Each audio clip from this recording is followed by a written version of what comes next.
This episode is brought to you by Levitt Pavilion. If you somehow haven't made it to a show at Levitt, I can't recommend it highly enough.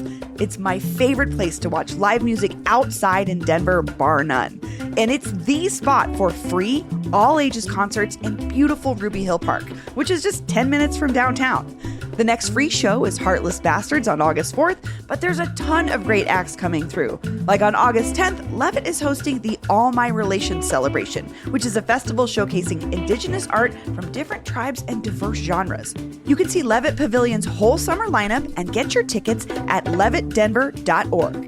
That's Levitt Denver.org.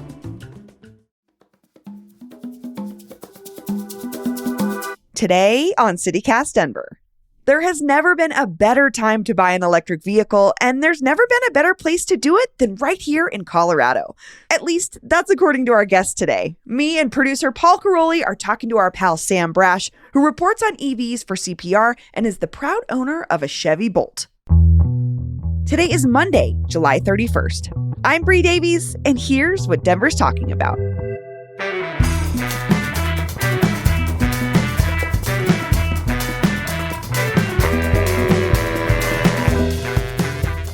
Sam Brash, welcome back to CityCast Denver. Always glad to be here. And producer Paul Caroli, hello. Hey, Bree. Hey, Sam. We're talking about electric vehicles, which is partially why you needed to be here, Paul. Are you into the EVs? Yeah, am I the EV guy? Yeah. I don't know. You're the hybrid guy, right? I do. I drive a Prius. We'll talk about it in a few minutes, but I drive a Prius. I have for the last 2 years, and I've regretted that purchase ever since. Because you didn't go all in? I think I missed the moment. Do you think you missed the moment? Because that's what we're going to talk about right now. Yeah. That's why we have Sam here, is that because the state implemented some rebates for EVs, for electric vehicles recently.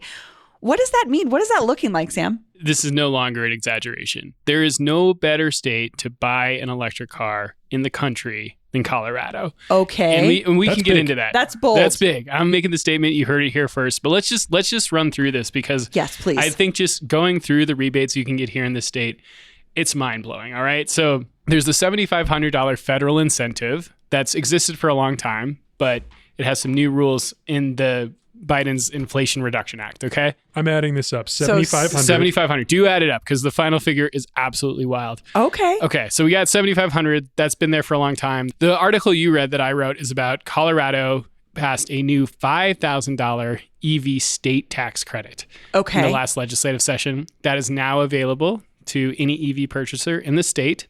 You get a tax credit for $5,000. You get a tax credit. One important thing to note here is that's a refundable tax credit, unlike the federal one, which is non-refundable. That just means to get the full federal rebate, you would need a $7,500 federal tax liability. You need to owe the government that much to get that much. Oh, okay. Which is why a lot of people say, like, this credit it's all about rich people. But the state one doesn't matter. You could owe the government $2,000. You still get it. You still get it. So it's part of an option. Okay. And this is just the beginning, all right? So we are all, what are we at, Paul? We're at 12,500. That's right. All right. So they also have another $2,500 rebate for cars under $35,000. That goes live next year, and it's meant to really help low-income car purchasers. Sure. And I think we're the only state that has something like this, that you get even more off on cheaper EVs. Is that only on new EVs? That's only on new EVs. Okay, not on used. Okay. Correct.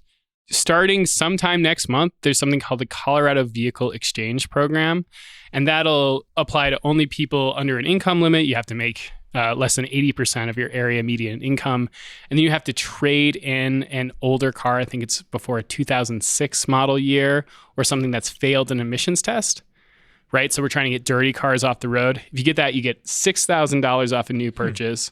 Or $4,000 off a used EV. That's a really good deal. I'm thinking about, we have like a 2001 Subaru Outback that has failed emissions. Yeah. We've had to get it fixed. That counts. But like, I don't know if we could get $6,000 for it in a trade-in, right? Or $4,000. Right. So this is like a considerable. It's a lot. That's a lot. And then there's our favorite company, Xcel Energy. Also offers $5,500 for a new EV, $3,000 for a used EV. Now, this gets a little tricky because historically you weren't able to stack that incentive with the other state incentives. Okay. Xcel has asked utility regulators to change that. So sometime in the near future, you might be able to get that rebate additional, in addition to everything else. Add that all up, Paul. I check my math here. Yep. We are looking at $26,500 of EV rebates, which is Holy just cow. an insane number, right? I think it is very unlikely that somebody in Colorado could qualify for everything we just laid out here, given all the income restrictions, that non-refundable, refundable thing. Right. But what's clear is that Colorado, we are all in on helping people buy EVs. It's one of our leading climate strategies, and especially for low-income people now, we really want to make sure that people aren't just buying luxury cars. Right. Because I think that's going to be part of this conversation, right? We're thinking about what we see on the road a lot. Paul and I were talking about this. I see Teslas. Yeah, you see Teslas everywhere. Right. But my mom... Teslas are expensive. They are, right. I'm thinking about that versus my mom drives a Nissan Leaf, right? Which is like very much a smaller, not fancy commuter style car. So that's cool. So you don't, it's not just for the Tesla driver anymore. Kind of thing. This actually helps because my next question was going to be like, how do I go about it? But you buy the cars and then you apply for these rebates. I would be my guess. In a lot of cases, yes. In other cases, some dealerships are working in programs where you might be able to get it at the point of sale. Okay. But that's kind of an uneven landscape right now. Most of the policymakers behind these things want to get to the point where you're not filing for this when you file your taxes, that you get it up front, and maybe that means the dealer claims the rebate.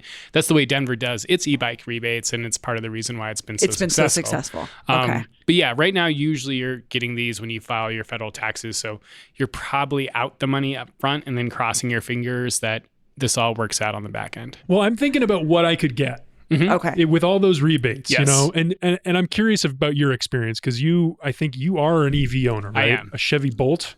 I'm a Bolt bro. A big Bolt bro. Yeah. So, are you comfortable telling us how much you paid? Or Yeah, how much absolutely. that cost? Let's talk about the market. So I did this back in 2020, and I did it because I knew that the state rebate was $4,000 and was going to $2,000 before they passed that new state law that pushed it back up to $5,000. And Costco also offered a weird discount. Costco has some amazing discounts. I don't get it. I get my tires there. Right. So for whatever reason, it knocked the price down. So the Bolt back then was priced pretty high. It was like, I think $37,000. And I got that down to like $22,000, $23,000. Incredible. It's incredible. That's incredible too, considering you're never buying gas again. You're never buying gas That's again. less than what we paid for the Prius. Really? Yeah. Just by a shade, but it's less. And Um, I'm devastated by that. Yeah. Do I wish that right now I could go back and buy an EV now as opposed to back then? Yeah, I do. Because I think especially if you qualify for some of these, you're talking about just a potentially absolutely bonkers deal. Well, and the battery life and all the technology advancement, I feel like is happening pretty quickly every couple of years with these cars. Because that was part of the reason my mom got a deal on her Leaf was it was like the earlier model with the smaller battery. Yeah. But she just uses, her work is 10 minutes from her house. Yeah, probably works great. But like going to the mountains, not an option. Mm-hmm. And maybe that's where we go next is that's something I hear from a lot of folks is like the EV option is cool, but I drive to the mountains and I worry about, can I charge it somewhere? Is that something people should still be worried about, or how do you counter that or how do you deal with that as someone who uses an EV? Yeah. I mean, I can say I've tried to push my Bolt to its limits, and I've taken it all over the state for reporting, for trips for myself. I've taken it to Craig, Colorado. I've taken it to Paonia. I've taken it to Southern Colorado. I've driven it like 33,000 miles at this point. And in the mountains, I would say there are lots of chargers, especially the I-70 corridor. Not so much on the 285 corridor. You kind of need to get to Salida and Crested Butte. But it's getting better every day. So there might be more than we think or assume. Absolutely. Okay. What gets really funky is the whole Tesla regular EV. I wanted to ask about this. Yeah, we can get into Tesla has their own. They're angling to be like the standard for charging stations. They won. It's over. Yeah, effectively, it's over. So that does add a small wrinkle to this. So in that if you don't drive a Tesla and there's a Tesla charging station, you can't use it, or okay. So what's been going on is that there's consistently been, let's call them two standards for EV plugs. There's the Tesla chargers, which are called, I think, the North American Charging Standard or System. I think standard. And then there's CCS. I think that's the combined charging system. There's going to be some nerd who writes it and is like, you got those both wrong. But that's okay. We love you, nerds. Yeah. We love you and appreciate your fact checking. So earlier this year, Tesla and Ford came to an agreement that said, Ford, we're just going to use Tesla chargers. And since then, the dominoes have just been following. GM, other big car makers are now using that standard. And it's quickly become the effective North American charging standard, which is what Tesla wanted this whole time. Interesting. That means a couple things. One, Tesla is going to probably open up all their chargers to cars. I think they've already done that in some limited way. But eventually, every car will be able to charge at a Tesla charger, maybe including mine with the converter. We're still waiting on some details with that. And then over time, every other non-Tesla charger will still use a Tesla plug, which is somewhat frustrating if you're like, I want to buy an EV right now and I don't want a Tesla. You could end up with the equivalent of like an old USB cord, right? When everything's shifting to like USB 3 or something. Your beta and exactly. Yeah. Everything's going VHS. Okay. That's a little frustrating. But I think it's generally a good thing that at least here in North America, we're moving to one single charging standard. So, and I want to name this because it's something that I hear folks talk about with electric vehicles, which is range anxiety, which is basically not wanting to invest in the EV because you're not sure that you're going to have these options to charge. I think about, so my mom before, I've talked about this before. I wouldn't say she's strong-armed, but she got her HOA to install these at her condo, to install charging stations. But before that, she would plan out where she was going based on where she could charge her car. And so I see for the ease of like why people have cars in the first place, they would be like, yeah, why would I bother? At least I know where a gas station is. Yeah. So how would you convince somebody this is still the right choice? You're a person that says you can drive to Paonia. You can. And I would break it down in a few ways. One, you kind of do need that charger at home. That home charger is pretty essential in my opinion. Which is hard for people in apartments, right? Really sucks. Like they need to figure that out. They need to add these to apartments. There's some cool state efforts to make that happen, but I'd say that's pretty essential. Once you have that, your city driving is taken care of. And I think that's like should be reframed as a real advantage here. You don't have to go to gas stations. You're always kind of ready to go around the city. And for the most part, people don't drive that far in their day-to-day lives. The range of these cars is going to easily cover what you do in a standard day. On those days when you do go out into the mountains, you'll probably have to do some planning. There's some good apps like PlugShare to kind of help you figure out which places can I hit? How can I do that? And then... Are these apps actually good? Yeah. Yeah, okay. I think so. They work for me. I mean, I'd say that the big limitation here, and that's what I was going to get to, isn't so much the apps or driving around the city. It's right now a lot of chargers, especially the non-Tesla chargers, are so finicky. They're just really poorly maintained, and they just might get to one don't work. And it doesn't work. Yeah, and it's not for like some complicated engineering system. It's like the credit card reader doesn't work.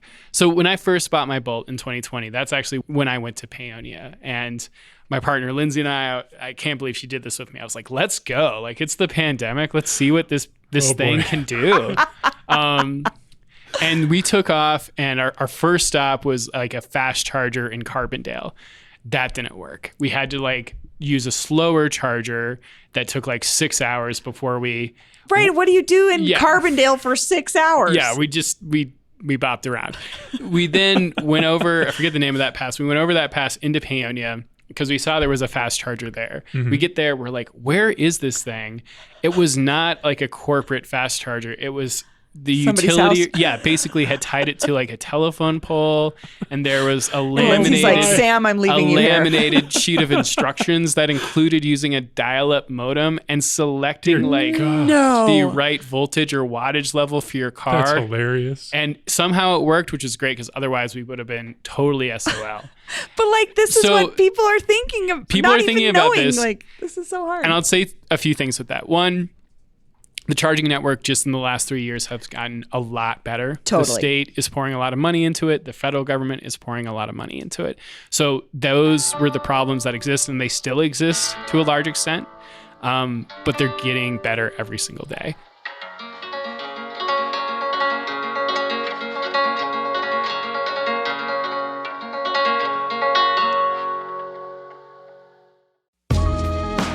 Hey, it's Bree. Because you're listening to this show, I know you love and want to know all the ins and outs of what's going on in Denver. But that doesn't end here on the podcast. Our newsletter has so much more.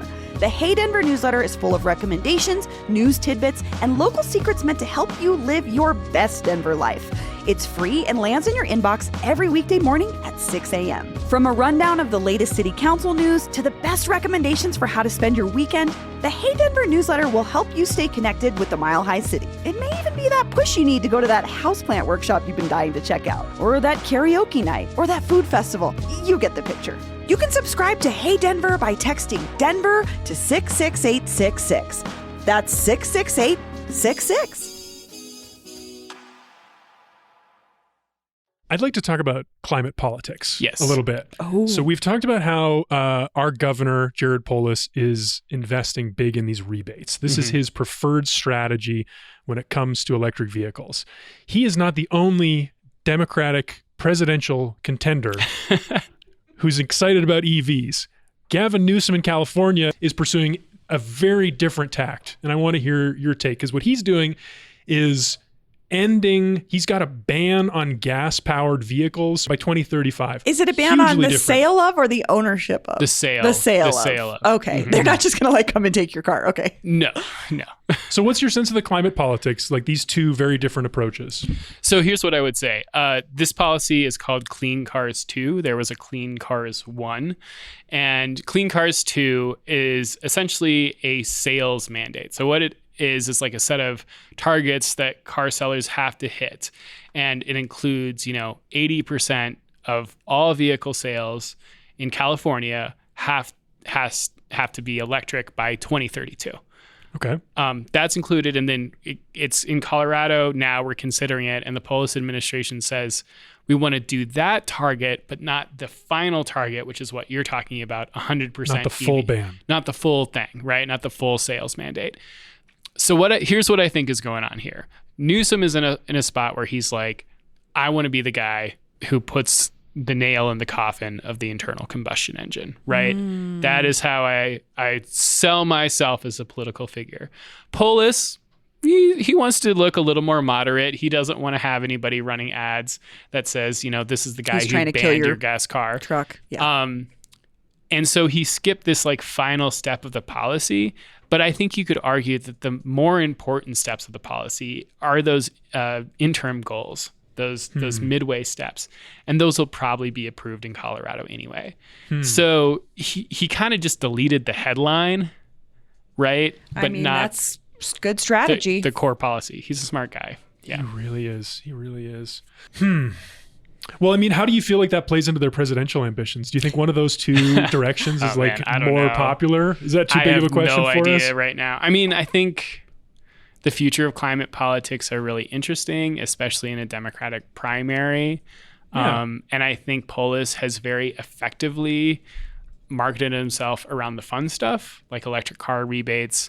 Cost of Bonita jobs. Yeah, cost of Bonita jobs. And I think that you can easily build campaign ads and messaging around those things, right? Mm-hmm. So, yeah, I think he's established himself as somebody who's going to prove the power of incentives. I have no idea how that plays out on a national campaign stage. It's not quite as catchy as the guy who killed the internal combustion engine, right. But it could be good. Could be compelling. But okay, so I have to ask you about something, Sam, which is in the back of my mind, I'm hearing our friend transit reporter Nate Miner and other people who really care about transit who might say, okay, EVs are still single occupant cars and they bring along with them this same baggage. I mean, beyond emissions, we're talking wear and tear to our roads, the fact that there's still traffic. And also, I think the biggest issue is cars kill people, right? We're thinking about Vision Zero here in Denver, how traffic deaths have been on the rise. This is not eliminating any of that. Where do you see electric vehicles in that conversation? I think electric vehicles, if you want to talk about pedestrian safety, is going to make the problem worse. Yeah. Really? Electric vehicles are incredibly heavy. They are even heavier if we only sell electric trucks and SUVs.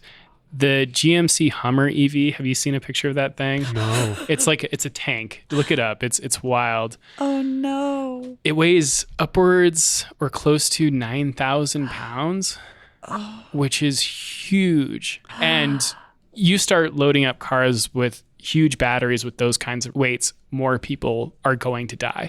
Not to mention the issues that come up around all the critical minerals you need for those batteries, all the mining you have to do. And so if you want to really bank on EVs as a climate policy, I think the only honest way to do it is to not only incentivize electric cars, but find ways to incentivize smaller, more economical electric cars, and understand that electric cars are an imperfect solution in a world that we've built around the automobile. We have whole suburbs, strip malls, apartments, everything is built with cars in mind. We have a way to swap in a cleaner technology, but multiple studies have looked at the Paris climate goals, has looked at states' specific climate goals, and it's pretty clear we're not going to get anywhere close to those if EVs are the only answer. And I've already seen some of the, in the response to the article that I think you guys read, that we could have $26,500 in EV incentives available in Colorado, have pointed out, why aren't we investing that money elsewhere? If we know that this is an imperfect climate solution, why aren't we just making transit free, or investing in bus rapid transit, or finally building the train down the Front Range, right? So sure, EVs work for a marginal decrease in emissions, but we're going to have to move beyond the car at some point, and it's a question of when and how you do that. So it's like a very appealing half measure. And I guess that brings us back to politics. Absolutely. That's why it's happening. Yeah, that's, I think, why it's happening. It doesn't ask people to change their entire life, right? In a lot of ways, having owned an EV, it is awesome. A lot of times people ask me, what's the one thing you wanted to know before you bought an electric car? I didn't know how smug I would be about it. I judge. Oh, Sam, you're saying what I'm thinking. Everyone I see in a Please gas tell me car. you're not one of those people that has a personalized license plate letting us know not only that your license plate says electric vehicle, but that it says FU OPEC or Eco Dad or what are the other ones I've seen? I mean, my friends at one point, they created a list of things that I'm not allowed to talk about just because I need to diversify. Sure. EVs was top of the list. They were I will just tell you, those are good friends. Yeah. They care about your well-being. They do. But if you see a Chevy Bolt out there with a vanity license plate, Bolt Bro 420. Yeah, that might be me. 69, actually. Okay. Yeah. Okay. Well, Sam, thanks for coming on and validating my feelings of missing the moment on the Prius purchase 2 years ago. Do you feel like you missed it? When did you buy your car? 2021, summer 2021. Okay, and it was a new Prius? Yeah. Is it a plug-in Prius? No. I blew it. Well, Sam Brash, Paul Caroli, thank you both. Thanks, Sam. Thank you guys. Don't miss the moment like Paul did. If you're thinking about buying an EV and you want to make sure you get those rebates that Sam talked about, we're going to drop a bunch of links to read up on his reporting and learn more in the show notes. And here's what else Denverites are talking about. Naloxone. The opioid overdose reversal drug will now be available at Mission Ballroom, the Ogden, the Gothic, and other AEG venues across the Denver metro. Denverite reports that as fentanyl-related deaths increase, the major concert promoter has partnered with drug awareness campaign Keep the Party Safe to step up harm reduction efforts at shows and provide opportunities for concertgoers and staff to step in if they see someone overdosing. Not sure what an overdose looks like? Keep the Party Safe has information, resources, and support at keepthepartysafe.org. We'll also put a link in the show notes. That's all for today here on CityCast Denver. If you enjoyed this show, why not take a minute to tell Elon Musk about us? Rate the show wherever you get your podcasts and subscribe to our morning newsletter, Hey Denver, by texting Denver to 66866. We'll be back tomorrow morning with more news from around the city. Bye-bye.